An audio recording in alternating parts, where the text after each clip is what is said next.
السلام علیکم ناظرین، آپ دیکھ رہے ہیں میرے یوٹیوب چینل KN نیوز اور میں ہوں آپ کا میزبان کامل عباس۔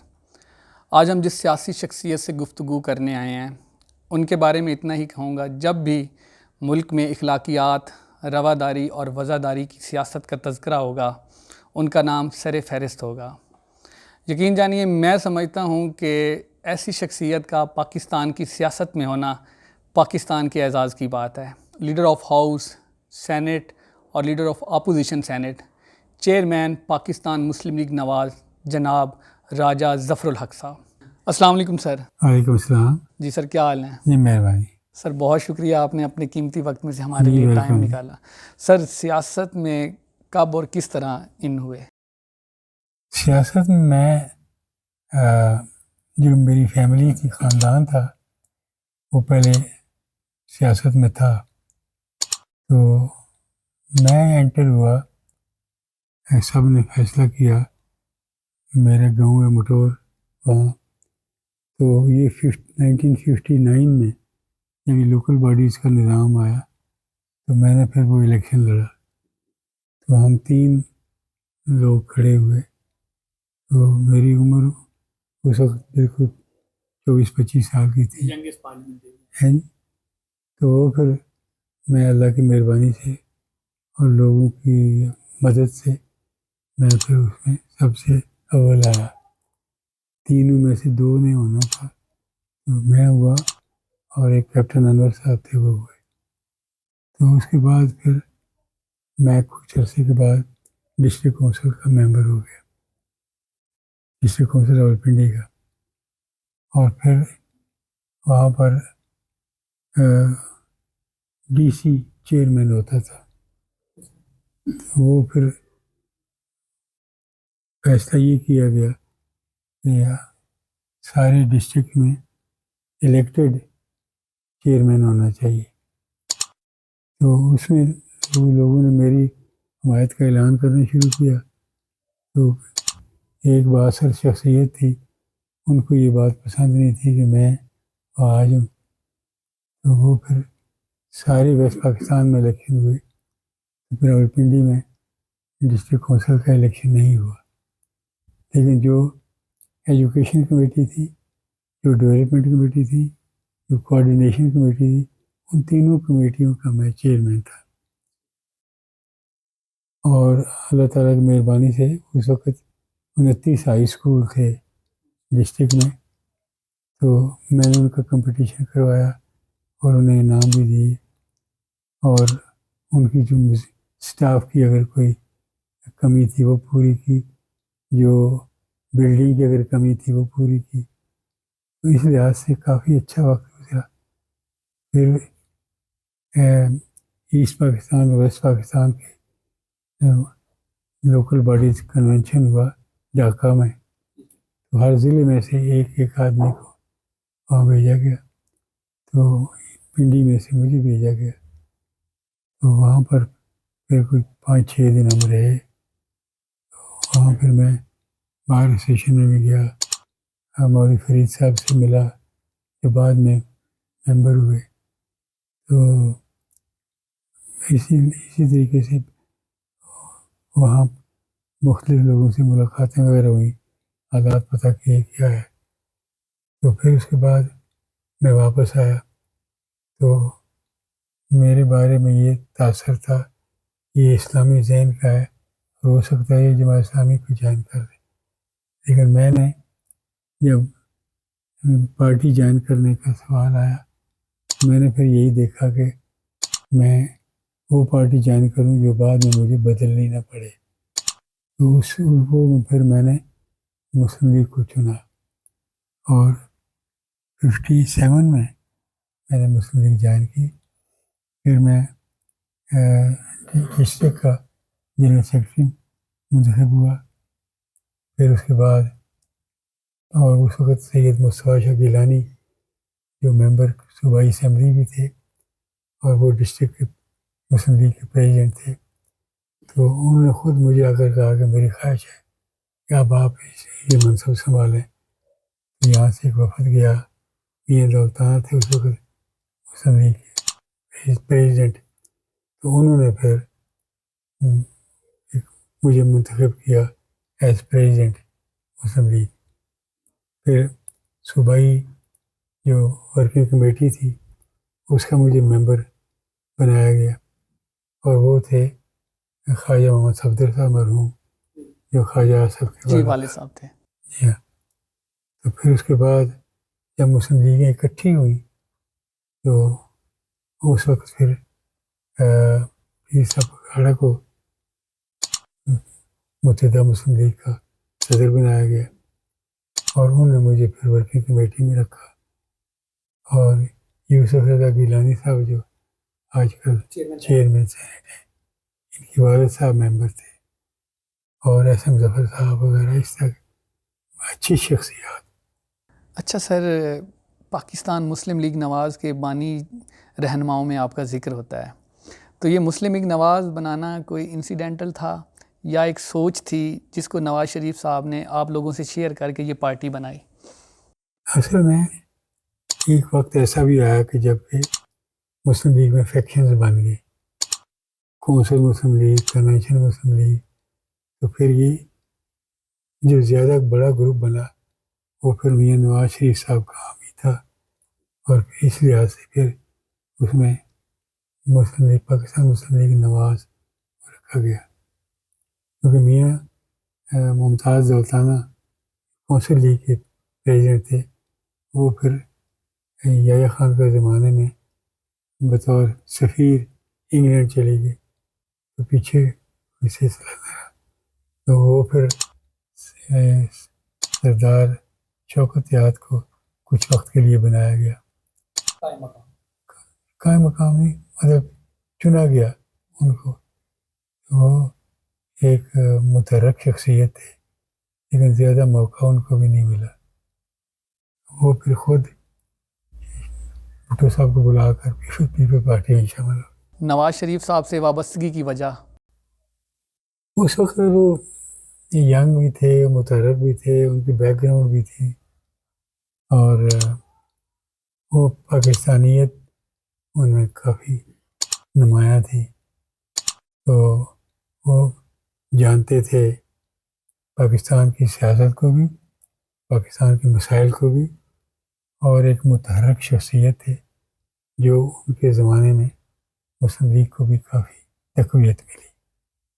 سر، موجودہ ملک کی سیاسی صورتحال آپ دیکھ رہے ہیں، جس طرح پرائم منسٹر آف پاکستان میاں محمد شہباز شریف اور ان کی ٹیم معیشت کے لیے دن رات کام کر رہے ہیں، اور کافی حد تک اب آپ کے مخالفین بھی ٹاک شوز میں اس بات کا اعتراف کر رہے ہیں کہ انفلیشن کم ہوئی ہے، ملک میں سرمایہ کاری آ رہی ہے. لیکن دوسری طرف آپ دیکھیں کہ ایک پارٹی ہے جسے آپ جانتے ہو، پاکستان تحریک انصاف، ہر دوسرے دن ایجیٹیشن کی طرف جا رہے ہیں، احتجاج کی کال ہو رہی ہے. ابھی آپ دیکھیں کہ ملک میں آئینی ترمیم، مجوزہ آئینی ترمیم، 26 آئینی ترمیم کا ایک شور ڈلا ہوا ہے، جو کہ آج سینٹ آف پاکستان میں امید ہے، امکان ظاہر کیا جا رہا ہے، پیش بھی کر دی جائے گی. لیکن سر، جب تک ملک میں سیاسی عدم استحکام نہیں ہوگا تو معاشی عدم استحکام کیسے آئے گا؟ سیاسی استحکام ضروری ہے، اور یہ جو آپ نے فرمایا کہ سیاسی استحکام کے بغیر معاشی استحکام نہیں آ سکتا، وہ بات درست ہے. لیکن اس کی ریئلائزیشن میرے خیال میں آہستہ آہستہ ہو رہی ہے. آپ دیکھتے ہیں کہ یہ جو ترمیمیں پیش کرنے کا ماحول ہے، اس میں بھی یہ ایک کیفیت ایسی ہے جس میں یہ کوشش کی گئی، اور اس میں زیادہ تر رول مولانا فضل الرحمان صاحب کا تھا. ان کو بھی ساتھ شامل کیا، اور اس بحث میں اور اس مشاورت میں وہ بھی شامل ہوئے. اللہ کرے اس کا اچھا نتیجہ نکلے تو شاید حالات بہت بہتر ہو جائیں. سر، میاں نواز شریف صاحب آج کل زیادہ تر خاموش ہی رہتے ہیں، لیکن ہم نے دیکھا کہ پچھلے 2 دنوں میں جب سے میاں نواز شریف اور یہ تمام پارٹیز، جس میں مولانا فضل الرحمان، پیپلز پارٹی کی نمائندہ کی جماعت ہے، آصف علی زرداری صاحب جاتی عمرہ گئے ہیں، اس کے بعد اب ایسے لگ رہا ہے کہ جیسے معاملات جو ہیں نا، وہ سیاست دانوں کے ایک پیج پہ آ رہے ہیں. اس میں کوئی شک نہیں، آپ کی آبزرویشن بالکل درست ہے. اور میاں صاحب کی جو بیک گراؤنڈ ہے اس کی وجہ سے یہ بہتر ماحول بن رہا ہے کہ آپس میں کافی مخالفت ہونے کے بعد یہ ریئلائزیشن محترمہ بے نظیر شہید کے اور میاں صاحب کے درمیان بہتر مشاورت کے تعلقات قائم ہوئے، اور جب ان کی شہادت ہوئی تو میاں صاحب اور ان کے ساتھ میں اور باقی لوگ سب سے پہلے رہنما تھے جو ہاسپٹل میں پہنچے تھے. جی ہاں. تو اس پر پھر میاں صاحب کو کہا گیا کہ یہ ایک ایسا سانحہ ہو گیا ہے کہ جس سے ہو سکتا ہے کہ سندھ میں اور پنجاب میں دوری ہو جائے، تو آپ الیکشن کا بائیکاٹ کر دیں. انہوں نے بائیکاٹ کیا، اور پھر جب ہم تعزیت کے لیے لاڑکانہ گئے تو زرداری صاحب کے ساتھ علیحدہ بیٹھ کر بات ہوئی. زرداری صاحب نے کہا کہ ایک آدمی صاحب میں ساتھ لے لیتا ہوں، اور مخدوم امین فہیم صاحب کو انہوں نے ساتھ لیا، اور میاں صاحب نے کہا کہ میرے ساتھ راجہ صاحب ہوں گے.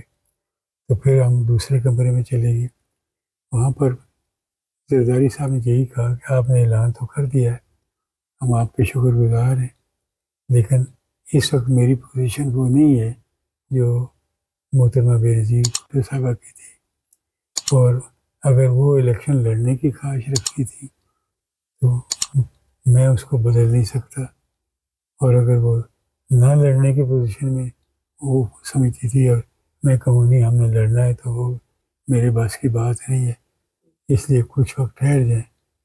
وہ پھر ایک کمیٹی بنائی گئی جو کافی جماعتیں، جو لندن میں میاں صاحب نے وہاں ایک آل پارٹیز کانفرنس بنائی تھی. جی، وہ میثاقی جمہوریت جو ہوئی تھی.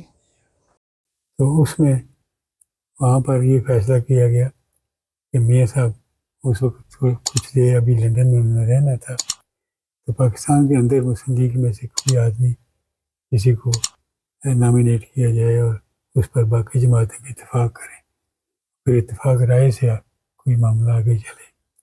سب نے بال اتفاق مجھے چنا. پھر اس کی میٹنگیں یہاں ہوتی رہیں میرے گھر میں بھی. تو پیپل پارٹی کی طرف سے مخدوم امین فہیم صاحب ہوتے تھے. پھر بعد میں نوابزار نصر اللہ صاحب کے پاس میں گیا یہ سب کے کہنے پر، تو پھر وہاں بھی ماحول بہتر ہوا. جو پہلے ہی ان کی خواہش تھی یہ دو جماعتیں آپس میں قریب آئیں. بہرحال پھر وہ الیکشن جو تھا وہ لڑنے کے لیے پیپلز پارٹی اور مسلم لیگ اور ایک دو اور جماعتیں تھیں وہ تیار تھیں، لیکن جماعت اسلامی اور یہ پی ٹی آئی جو بعد میں وہ نہیں تھی. تو پھر مجھے کہا گیا کہ اس کا کیا حل نکلنا چاہیے. میں نے پھر کھڑے ہو کر یہی اعلان کیا کہ ہمارے آپس میں روابط رہیں گے، کوئی خواہ الیکشن ہم میں سے کوئی جماعت لڑتی ہے یا نہیں لڑتی تو یہ وہ کوئی کٹ آف پوزیشن نہیں ہوگی. پھر اسی طرح ہوا، تو وہ پھر معاملہ چلتا رہا. سر، موجودہ سیاسی صورتحال میں جس طرح آپ فرما رہے ہیں کہ معاشی عدم استحکام تو آ رہا ہے، ملک میں سرمایہ کاری بھی آ رہی ہے، سر آپ کو نہیں لگتا کہ ساری پارٹیوں کو ایک پیج ہو کے صرف اور صرف اس وقت پاکستان کا سوچنا چاہیے، اپنی ساری سیاسی وابستی سے ہٹ کے، کیونکہ سب سے پہلے پاکستان ہے؟ سب سے اچھی بات ہے، اور یہ سوچ بھی ابھر رہی ہے، لیکن جو یہ معاشی صورتحال بہتر ہوئی ہے یہ اس میں میاں شہباز شریف صاحب کا بڑا رول ہے. بہت ایکٹیو ہیں، اور انہوں نے کوئی نہ ادارہ چھوڑا، نہ ملک چھوڑا، نہ کوئی. سر ایک لائٹر موڈ میں ایک سوال کہ as prime minister best administrator Nawaz Sharif اور شہباز شریف؟ میں دونوں کا مقابلہ کرنے کی پوزیشن میں نہیں ہوں، لیکن یہ ضرور ہے کہ میاں شہباز شریف کو بھی میاں نواز شریف کی آشیرواد حاصل ہے. بالکل. اور بعض لوگ جو کہتے تھے یہ الگ ہو جائیں گے، نون میں سے شین نکلے گی. نون میں سے شین نکلے گی. میں ہمیشہ یہی جواب دیتا رہا کہ لوگ ان کے خاندانی جو بندھن ہے، جو ایک دوسرے کی عزت و احترام ہے، اس سے شاید واقف نہیں ہے. وہ اپنا نقصان برداشت کر سکتے ہیں لیکن علیحدگی برداشت نہیں. سر ایک سینئر سیاستدان ہونے کی خاطر آپ نے ملک میں بڑے اتار چڑھاؤ بھی دیکھے سیاست میں پہلے بھی ایک دوسرے پہ الزام تراشیاں ہوتی تھیں، لیکن سر یہ 2013 کے بعد یا 14 کے دھرنے کے بعد آئی تھنک ملک میں سیاست جو تھی نا اس میں اخلاقیات اور رواداری ختم ہو گئی ہے۔ درست۔ تو اس کے بارے میں سیاستدانوں کو جو موجودہ ینگسٹر نوجوان ہیں ان کو کیا پیغام دینا چاہیں گے؟ میں یہی کہنا چاہتا ہوں ان سے کہ انہیں چاہیے کہ وہ اپنے عقل دماغ استعمال کریں، حالات کو خود دیکھیں، کسی کے کہنے کے اوپر نہ چلیں اندھا دھند۔ تو یہ قرآن تقلید جو ہے یہ ٹھیک نہیں ہوتی، لیکن اس سے آپ دیکھتے ہیں کہ ماحول خراب ہو جاتا ہے۔ تو میں سمجھتا ہوں کہ یہ ریئلائزیشن دن بہ دن بڑھ رہی ہے اور انشاءاللہ اس میں بہتری آئے گی۔ سر آخر میں پاکستان کی جو یوتھ ہے اس کے لیے ایک پیغام۔ پاکستان کی یوتھ کو پاکستان اور پاکستانیت کو اور نظریہ جو پاکستان کا ہے جس پر اس کی بنیاد ہے جی آئیڈیالوجی، اس کی طرف سب سے بڑی توجہ اور اہمیت اسی کی ہونی چاہیے۔ اور اسی لیے میں کہتا ہوں کہ جو مسلم لیگ ہے اس کی جو ساری اٹھان ہے، جو سارا سفر ہے اتنا طویل 1906 سے لے کر آج تک، درمیان میں اونچ نیچ بھی آتی رہی، لیکن لوگوں نے حضرت قائد اعظم کے افکار کو، حضرت علامہ اقبال کے افکار کو اپنائے رکھا، اور اس کی جو قدر اور اس کے اوپر استقامت جو ہے وہ میں سمجھتا ہوں وہی پاکستان کا اثاثہ ہے۔ جی یہ تھے راجہ ظفر الحق صاحب۔ اپنے پروگرام کا اختتام اس شعر سے کروں گا: کتاب سادہ رہے گی کب تک، کبھی تو آغاز باب ہوگا، جنہوں نے بستی اجاڑ ڈالی کبھی تو ان کا حساب ہوگا۔ شکریہ سر۔ اپنے میزبان کامل عباس کو اجازت دیجیے۔ آپ دیکھ رہے تھے میرا YouTube channel Karak news. Please channel کو سبسکرائب کریں، لائک اینڈ شیئر کریں گے۔ پھر حاضر ہوں گے ایک نئی سوچ کے ساتھ، ایک نئے چہرے کے ساتھ۔ تب تک اللہ حافظ۔